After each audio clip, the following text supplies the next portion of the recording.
Salut à tous et bienvenue sur AZ237. On dit souvent que la capacité de bonté de l'humanité ne connaît pas de limite. Et ce dicton pourrait être vrai. Après tout, nous avons tous la capacité de faire un peu de bien, au moins une fois par jour. La plus petite attention dont vous faites preuve peut changer la vie d'une personne à la fin d'une journée. Et beaucoup se souviendront certainement de votre gentillesse. Aujourd'hui, nous allons le démontrer à travers cette histoire, qui prouve que faire le bien est aussi simple que de vouloir le faire. C'est ainsi qu'un propriétaire de magasin aidait tout le temps un pauvre garçon, et quelque chose d'incroyable arriva 20 ans plus tard. Regardons son histoire. Mais avant de commencer, j'aimerais vous rappeler qu'après avoir regardé cette vidéo, vous pouvez faire un tour sur notre chaîne pour découvrir de nombreuses histoires à la fois incroyables, intéressantes et émouvantes. Et n'oubliez pas de vous abonner à la chaîne et d'activer la cloche de notification si vous êtes nouveau parmi nous. Notre histoire commence il y a de nombreuses années, dans une petite ville où tout le monde se connaissait intimement. Un jour qui semblait aussi régulier que les autres, un jeune homme nommé David alla faire des courses dans un magasin voisin. C'était vers le soir, et comme le magasin était un peu petit, tous les clients pouvaient être vus d'un simple regard depuis n'importe quel coin. Au début, il n'y avait pas beaucoup de monde dans le magasin. Et ceux qui étaient là prenaient ce dont ils avaient besoin et continuaient leur chemin. Tout semblait régulier pour David, jusqu'à ce que ses yeux remarquent un petit garçon, très mince et habillé de vieux vêtements. Ce qui attira son attention, c'était le fait que ce petit garçon n'avait rien acheté dans la boutique. Il se tenait juste là, fixant une barre de chocolat particulière avec des yeux affamés. Il n'a pas fallu longtemps à David pour réaliser que le garçon avait envie de la barre de chocolat, mais qu'il ne pouvait tout simplement pas se le permettre.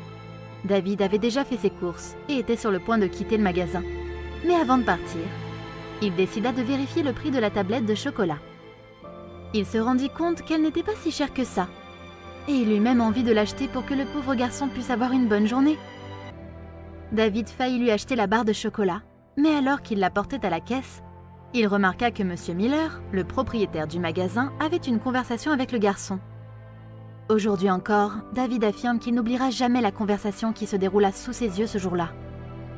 Monsieur Miller salua d'abord le garçon, avant de lui demander comment sa mère et lui se portaient. Même s'il était évident pour le passant que le garçon grandissait dans une famille pauvre, il se comportait toujours de manière polie et répondait de la manière la plus amicale possible. « Bonjour Monsieur Miller, je vais bien et ma mère se sent mieux. J'ai juste décidé d'entrer et de voir ce que vous avez.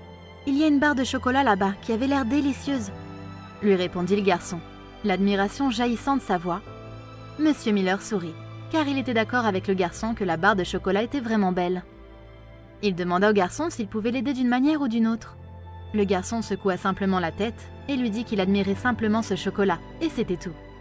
David écoutait cette conversation du côté du comptoir, intrigué par-dessus tout, car il voulait voir comment le propriétaire du magasin allait gérer la situation.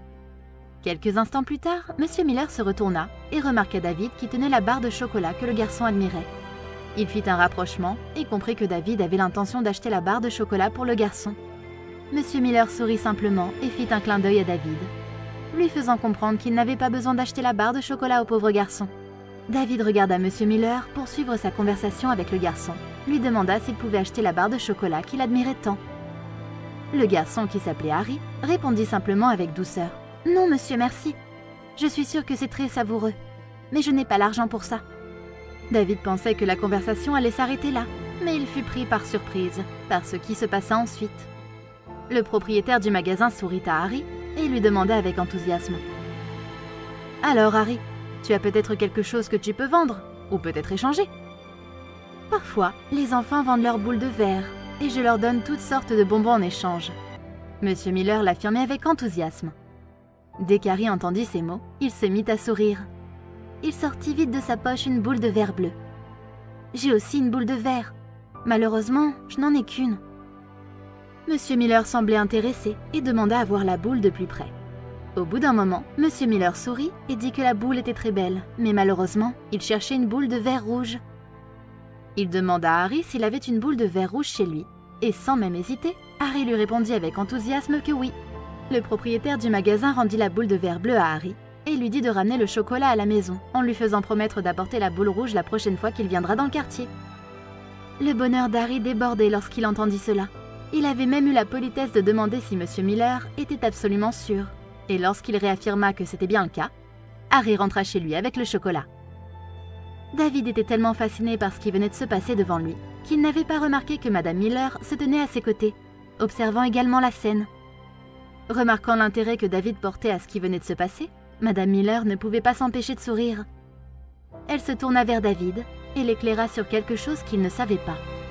Il y a 2 autres garçons pauvres dans notre ville, dont les parents n'ont malheureusement pas les moyens de leur acheter des bonbons. Mon mari et moi nous sentons très mal pour eux. Ils n'ont même pas d'argent pour la nourriture. Alors mon mari aime faire du commerce avec eux. Il leur donne du chocolat, des bonbons, des fruits et d'autres choses en échange de boules de verre. Cependant, le plus intéressant dans cette histoire est que M. Miller prétendait toujours qu'il n'aimait pas la couleur de la boule qu'il lui offrait. Et il leur demandait toujours d'en apporter une autre à leur retour. Il faisait cela chaque fois que les enfants lui offraient des boules de verre, sans jamais vraiment accepter quoi que ce soit de leur part. Mais il s'assurait toujours de les renvoyer chez eux avec un sac entier de provisions. Il était très clair maintenant qu'il n'avait jamais vraiment voulu rien recevoir des garçons, mais il leur donnait quand même l'impression de faire un échange honnête à chaque fois. David se trouva inspiré par ce qu'il venait d'apprendre, et il n'oubliera jamais ce moment pour le reste de sa vie. Au fil du temps, David avait grandi et s'était retrouvé à quitter la petite ville et s'installa dans le Montana. Malgré le nombre d'années qui passaient, il se souvenait toujours de la situation qui s'était produite dans le magasin. Il retourna dans sa ville natale, presque 20 ans plus tard. Il était maintenant un adulte. Quelques jours après son arrivée, il eut envie de visiter le même magasin qui l'avait inspiré toutes ces années auparavant, pour voir comment étaient devenues les choses et avec un peu de chance, revoir M. Miller. Mais il fut attristé de constater qu'un jeune homme se trouvait plutôt à la caisse. On l'informa que M. Miller était décédé récemment et que ses funérailles avaient lieu ce jour même. Il décida d'assister aux funérailles pour lui rendre hommage et lui dire au revoir une dernière fois. En regardant la cérémonie, il vit 3 beaux jeunes hommes, bien habillés et bien coiffés. Ils portaient tous des costumes sombres et des chemises repassées. Les jeunes hommes s'approchèrent tous de Madame Miller et lui présentèrent leurs condoléances. Puis, ils s'approchèrent du cercueil de M. Miller, retenant à peine leurs larmes en touchant sa main froide. Alors que les gens quittaient les funérailles, David décida de s'approcher de Madame Miller et de lui présenter ses condoléances. Il déclara qu'il n'avait jamais oublié ce qui s'était passé entre Harry et M. Miller au magasin. Il y avait presque 2 décennies. Le visage de Madame Miller changea soudainement en sourire. Elle conduisit David sur la tombe de son défunt mari, en lui révélant quelque chose qu'il n'attendait pas. Ces 3 jeunes hommes bien habillés étaient les 3 pauvres garçons du quartier que son mari avait l'habitude d'aider. Bien qu'ils réussissaient à peine à trouver de la nourriture à l'époque, chacun d'entre eux aujourd'hui possédait une entreprise très florissante. Même avec tout ce succès, ils n'avaient jamais oublié M. Miller et tout le soin et l'amour qu'il leur apportait. Maintenant que M. Miller ne pouvait plus changer d'avis sur la couleur des boules de verre, les 3 hommes étaient venus pour enfin rembourser leurs dettes. Au début, David ne comprenait pas tout ce que cela signifiait, mais tout fut clair pour lui lorsque Madame Miller le conduisit plus près de la tombe. Il remarqua les 3 belles boules de verre rouge qui reposaient sur la tombe. David ne put s'empêcher d'être ému par ce geste, car c'était une forme de gentillesse et de respect que l'on ne voyait pas souvent. Madame Miller déclara que les 3 hommes avaient suivi les enseignements de M. Miller, et qu'ils veillaient à transmettre le bon esprit en aidant ceux qui étaient dans le besoin chaque fois qu'ils le pouvaient. Nous devrions tous nous efforcer d'être comme M. Miller, et peut-être finirons-nous par créer une chaîne de bonté et de positivité qui embrassera un jour le monde entier. Quelle est votre opinion au sujet de cette histoire? Dites-le nous dans les commentaires. Si vous avez aimé cette vidéo, alors cliquez sur le bouton j'aime et partagez-la autour de vous. À très bientôt sur AZ237.